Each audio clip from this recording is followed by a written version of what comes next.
One of the questions I get asked the most when I'm making a video for YouTube is video more important? Is audio? Is your lighting? Well, they all are important. For me, I would personally stop watching a video first because of the audio. So today, I want to talk to you guys about audio. In particular, some of the Sennheiser products that they have. So the lavalier system that I'm using right now before we get to the shotgun mics is the AVX-ME2 lav. And there is a more expensive lav that you can get, which, might get a little better quality. But this one runs about $700 for this kit. Now, the other two items that I want to talk about today, which you can see right here at the top of the frame, which you normally won't see because my camera angle will typically stop right about here on my head, and you won't see these. But I set up the shot on purpose so you can see where they are set up. So the two shotgun mics that I'm going to be testing out today are the MKE600 and the MKH416. Now, the price difference in these is about $700, a little less than that. The MKE600 is about $330, and the MKH416 is about $1,000. The only reason why I picked up the MKH416 because I got it for $500. I think it was $500. So I want to give you guys a sample of what the both of these sound like. But before I switch over to it, I want you guys to go ahead and put on some headphones. Pause right now because I think you'll really be able to hear the difference better with headphones on.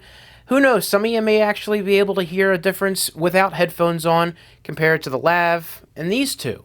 Depending on your situation, one might be better than the other, and you might want to go with that. All right, so now we're on the MKE600.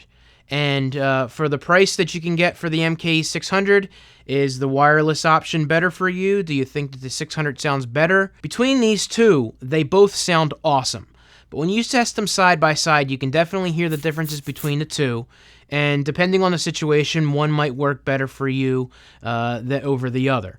But I think the MKE600 has a good range. Compared to the 416, it's a little more open, as you will see in a second when we switch over to the 416. And you can really determine for yourself. And I think you'll really be able to hear the difference again if you have headphones on, but it's not the end of the world. I just know some people will be like, I don't hear a difference at all. Whereas if you listen to headphones, you really can tell the difference. Now we are over on the 416.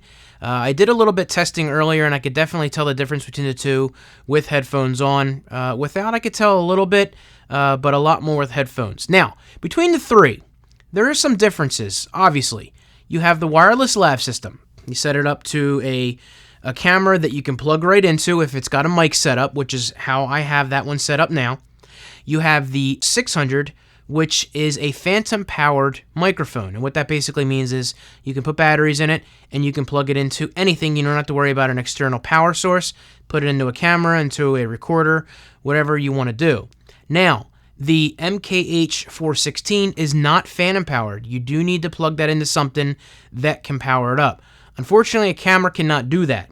So for this test today, between these two, I hooked right up to my Mackie soundboard and go right into Final Cut Pro where I'm recording it.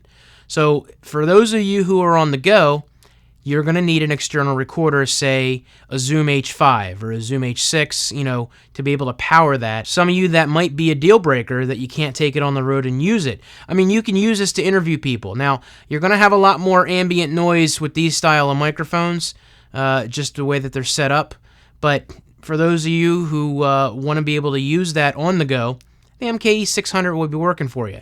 If you're in studio and you don't necessarily have to worry about hooking it up to the camera and you have an external recorder, the 416 might work out better for you, and you might enjoy the sound better from that. All right, so maybe hearing the lav system next to the MKH416 might be a little bit different than it being between the 600. It might be able to help you sway your decision as far as what microphone or lav system you want to go.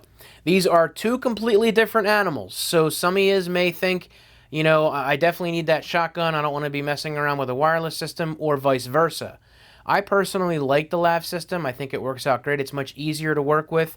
You don't have to carry an extra stand when it comes to mounting things. But when I'm in studio or in my office, it's just as easy to mount this as it is to setting up the wireless system. And personally, I think these do sound better for the price that you're paying. Now, the differences between the MKE600 and the MKH416, in my opinion, I paid the $500 for it. So for me, it was totally worth picking up and then possibly getting rid of the 600 based on that. On the go, I do have an external recorder, so that doesn't necessarily wear me a whole lot to have to plug into that. I do have the ability to do that, so I would probably still go with the MKH416 when it comes to that, but really at the end of the day, it's up to you. The MKE 600 is a quality shotgun mic. The wireless lav system, I love to death. Absolutely awesome. So I will go ahead and link all three of these down below to my Amazon site. So if you want to help support the channel and you want to pick one of these up, by all means, please use that link. That will help me out. So if you enjoyed this video, please feel free to give it a thumbs up. And of course, subscribe to get the next one. I hope you guys enjoyed this. Thank you all for the continued support. You all have a good day, and I'll see you in the next one.